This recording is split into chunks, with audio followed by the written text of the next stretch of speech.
नमस्कार दोस्तों, चलिए बात कर लेते हैं उत्तर प्रदेश के सभी 75 जिलों की आज की ताजा बड़ी महत्वपूर्ण खबरों की। उससे पहले वीडियो को लाइक शेयर जरूर करें और साथ ही ये भी बताएं कि आप इस वीडियो को किस जिले, शहर या गांव से देख रहे हैं।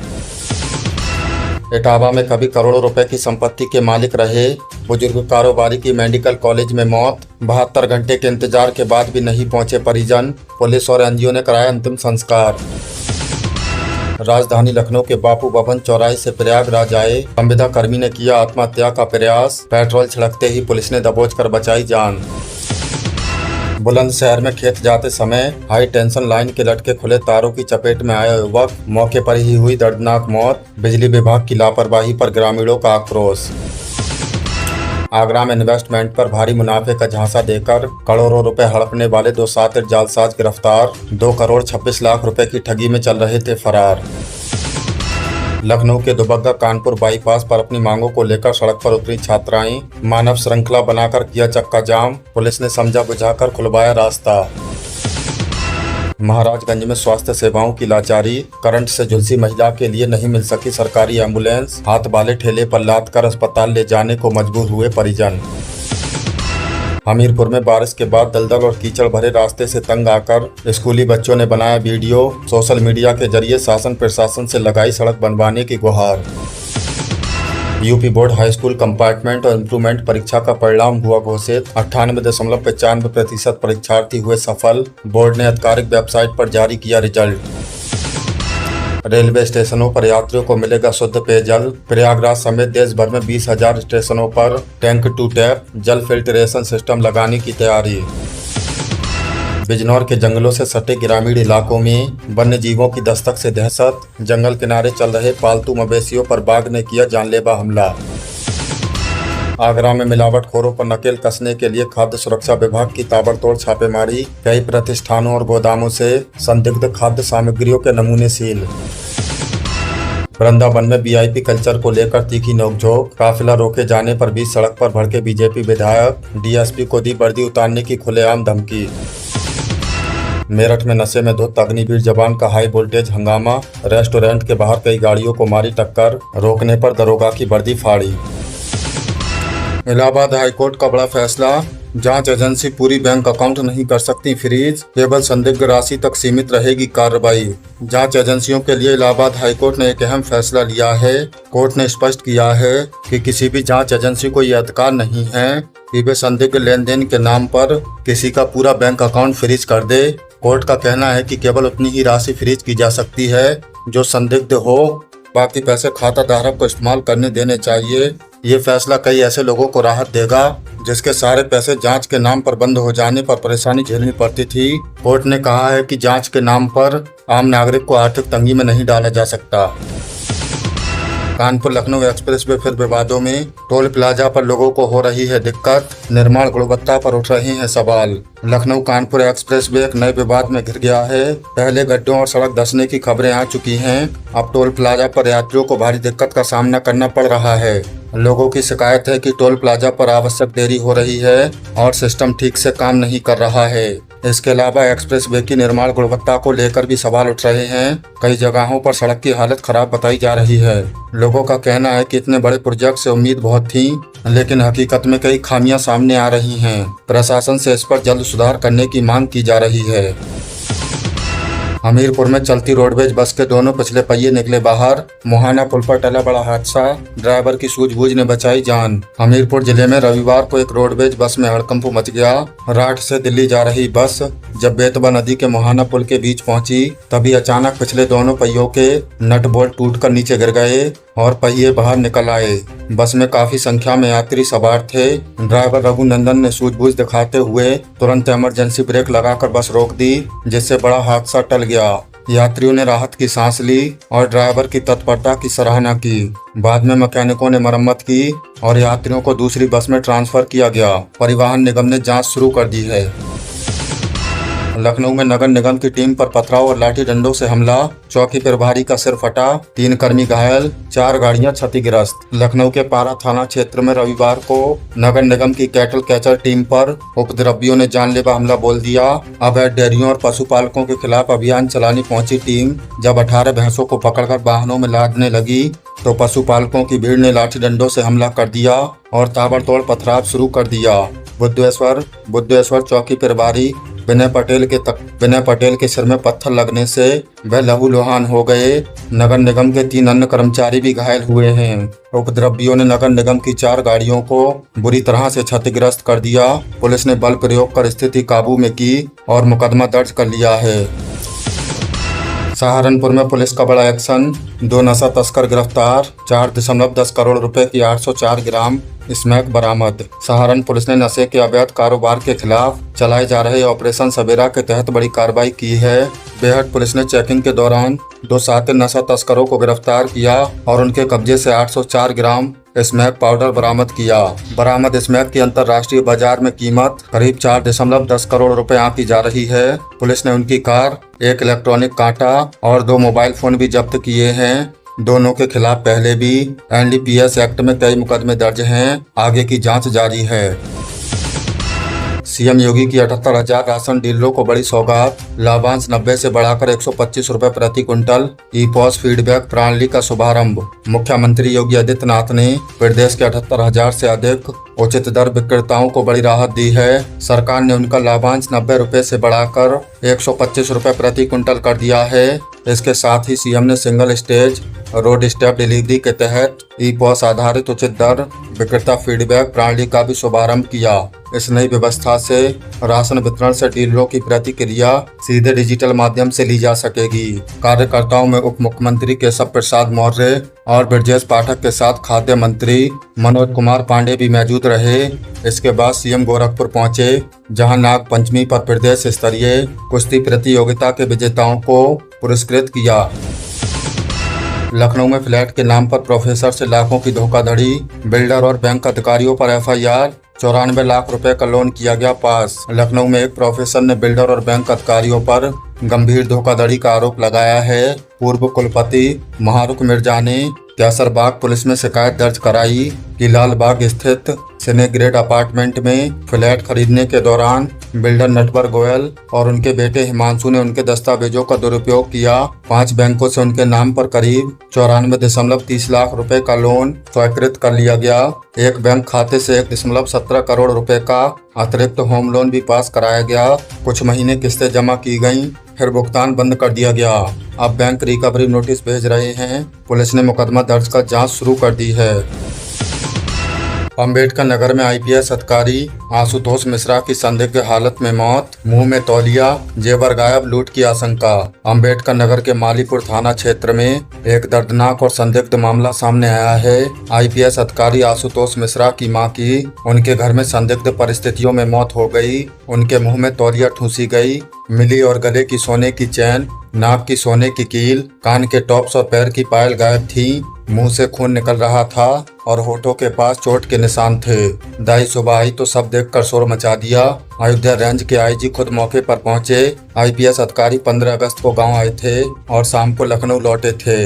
अज्ञात के खिलाफ लूट और हत्या का मुकदमा दर्ज हुआ है।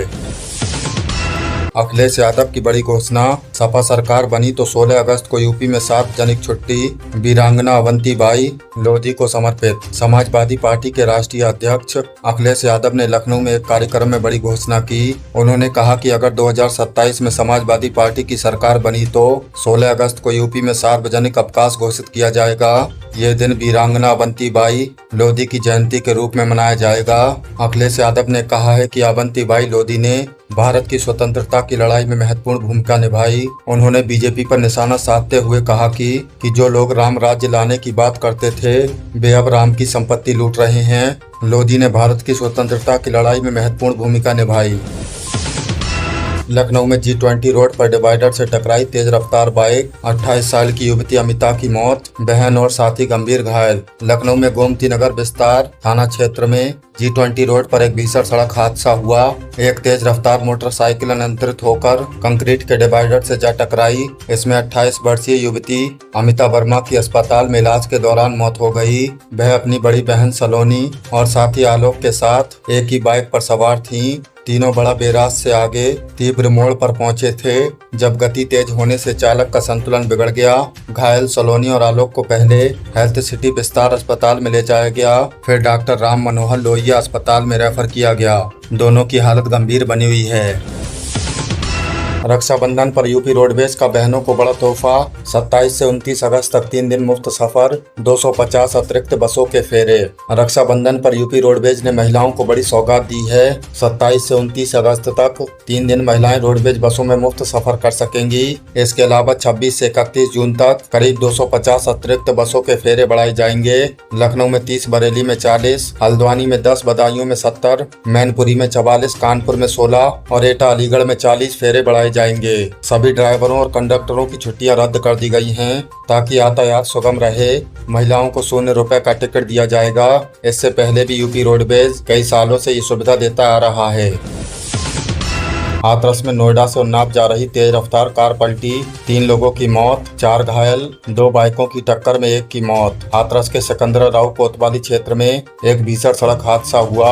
नोएडा से उन्नाव जा रही तेज रफ्तार कार एटा हाईवे पर गांव उमरावपुर के पास अनियंत्रित होकर पलट गई। इसमें कार सवार 3 लोगों की मौके पर ही मौत हो गई और एक बच्चे सहित 4 अन्य गंभीर रूप से घायल हो गए हैं। मृतकों में रामजी, अवधेश और जगतपाल शामिल हैं। घायलों को प्राथमिक उपचार के बाद जिला अस्पताल रेफर किया गया। वहीं कुशीनगर में खड्डा थाना क्षेत्र में 2 बाइकों की आमने सामने टक्कर में एक व्यक्ति की मौके पर ही मौत हो गई और 2 अन्य घायल हो गए। एक व्यक्ति की मौके पर मौत हो गई और 2 अन्य घायल हो गए। लखनऊ में सौमित्र विहार योजना से घर बसाने का सपना होगा पूरा। 5000 से अधिक किफायती प्लॉट, 80 से 300 वर्ग मीटर तक का आकार। लखनऊ में उत्तर प्रदेश आवास विकास परिषद की सौमित्र विहार योजना जल्द लॉन्च होने वाली है। न्यू जेल रोड गोसाईगंज क्षेत्र में 560 एकड़ में विकसित हो रही इस स्मार्ट टाउनशिप में 5000 से अधिक प्लॉट होंगे। पहले चरण में 2092 भूखंडों की बिक्री शुरू होगी। प्लॉट का आकार 80 से 30 वर्ग मीटर तक होगा और कीमत 25 से 26 हजार रुपए प्रति वर्ग मीटर के आसपास रखी जाएगी। यूपी का निवासी होना, उम्र 18 से 55 साल की होना पात्रता की शर्त है। 11 अगस्त को यूपी रेरा में आवेदन किया गया है। सावधान रहें, एडवांस बुकिंग की कोई व्यवस्था नहीं है। यूपी के 18 बस स्टेशन होंगे हाईटेक। पीपीपी मॉडल पर 1100 करोड़ से अधिक का निवेश। मॉल और होटल जैसी मिलेंगी सुविधाएं। उत्तर प्रदेश राज्य सड़क परिवहन निगम से बस स्टेशनों को आधुनिक बनाने के लिए दूसरे चरण में 18 बस स्टेशनों के लिए टेंडर आमंत्रित किए गए हैं। ये सभी premium bus station PPP model पर बनेंगे, जहां निवेशकों को 90 साल की लीज मिलेगी। इन पर 1100 करोड़ से अधिक का निवेश होगा। इन स्टेशनों पर retail, hotel, food court, office spam, multiplex जैसी सुविधाएं होंगी। अकबरपुर, अमेठी, बदायूं, गोंडा, बलरामपुर, बस्ती, उन्नाव, पीलीभीत समेत 18 शहरों में ये स्टेशन बनेंगे। इच्छुक कंपनियां 1 सितंबर तक आवेदन कर सकती हैं। यूपी पंचायत चुनाव की तारीखों का सोशल मीडिया पर दावा फर्जी। हाईकोर्ट का कोई आदेश नहीं, राज्य निर्वाचन आयोग ने किया स्पष्ट। सोशल मीडिया पर यूपी पंचायत चुनाव 2026 की तारीखों को लेकर कई पोस्ट और वीडियो वायरल हो रहे हैं। इनमें 20, 25, 30 अगस्त, 4 सितंबर और 15, 21, 29 अक्टूबर जैसी तारीखें बताई जा रही हैं। कुछ पोस्टों में ये भी दावा किया जा रहा है कि इलाहाबाद हाईकोर्ट के आदेश के बाद चुनाव की तारीखें तय हो गई हैं, लेकिन प्रभात खबर की पड़ताल में ये दावे फर्जी निकले हैं। राज्य निर्वाचन आयोग की आधिकारिक वेबसाइट पर ऐसी कोई सूचना नहीं है। आयोग ने स्पष्ट किया है कि मतदाता सूची के पुनरीक्षण से जुड़े निर्देश जरूर जारी हैं, लेकिन अभी तक चुनाव की कोई आधिकारिक तारीख घोषित नहीं हुई है।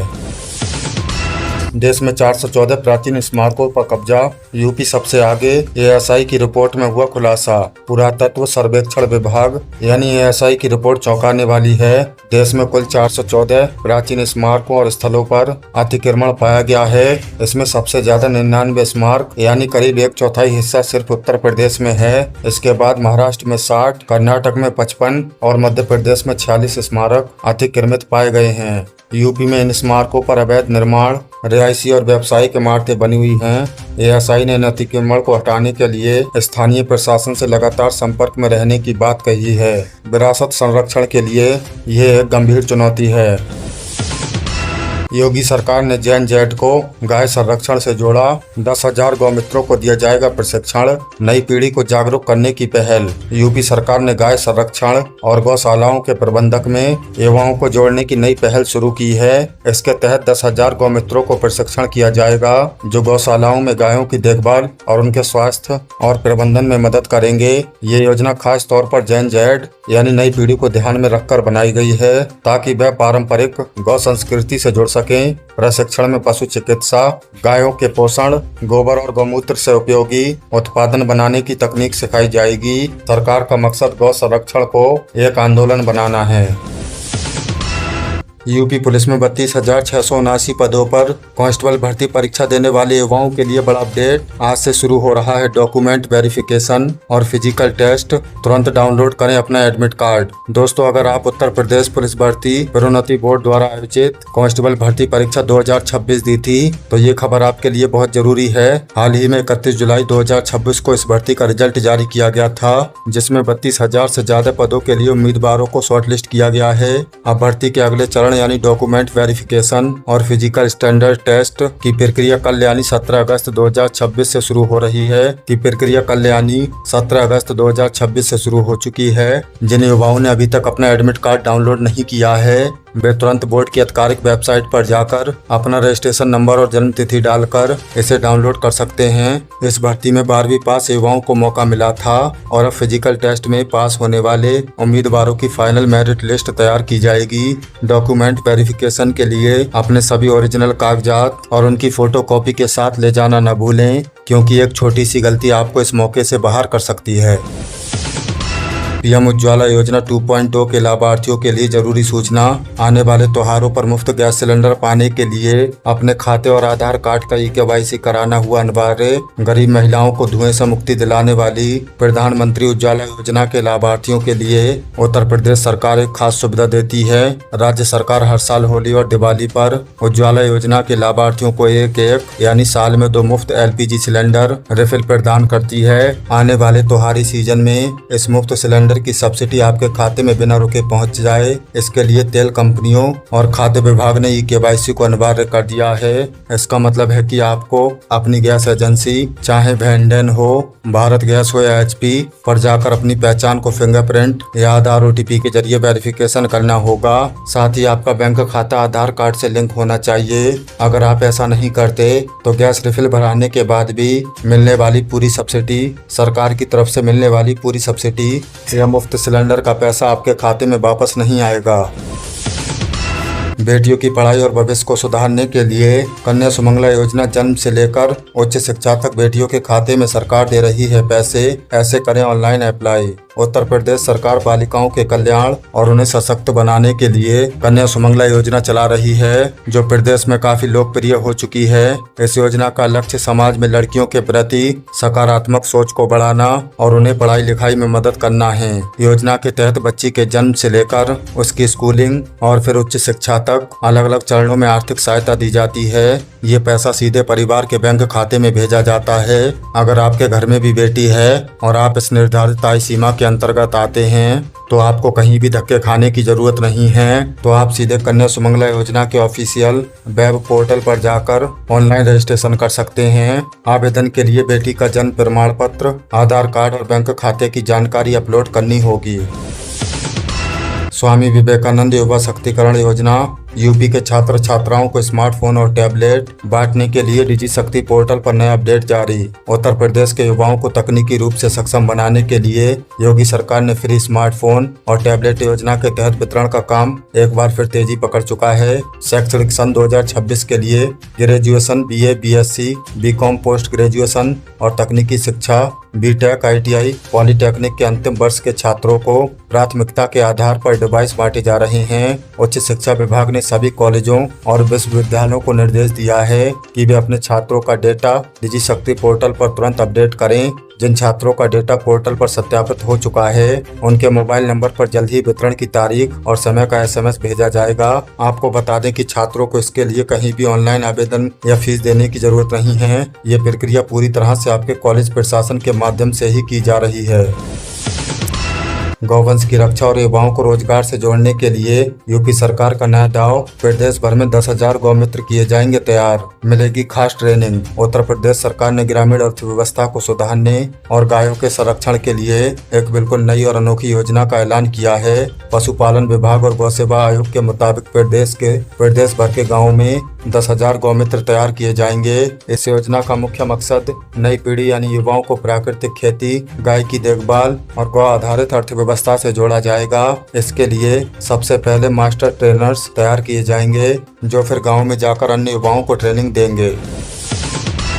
PM किसान सम्मान निधि की 24वीं किस्त का इंतजार कर रहे करोड़ों किसानों के लिए अहम सूचना। खाते में 2,000 रुपए चाहिए तो बिना देरी किए निपटा लें ये 3 जरूरी काम। उत्तर प्रदेश सहित देश भर के किसानों के लिए PM किसान सम्मान निधि योजना से जुड़ी एक बहुत ही महत्वपूर्ण खबर निकलकर सामने आई है। जैसा कि आप जानते हैं, बीते 20 जून 2026 को सरकार ने योजना की 23वीं किस्त का पैसा सफलतापूर्वक जारी कर दिया था। अब प्रदेश के करोड़ों किसान आगामी 24वीं किस्त का बेसब्री से इंतजार कर रहे हैं, जिसके 2,000 रुपए अक्टूबर 2026 के आसपास सीधे किसानों के बैंक खातों में ट्रांसफर होने की उम्मीद है।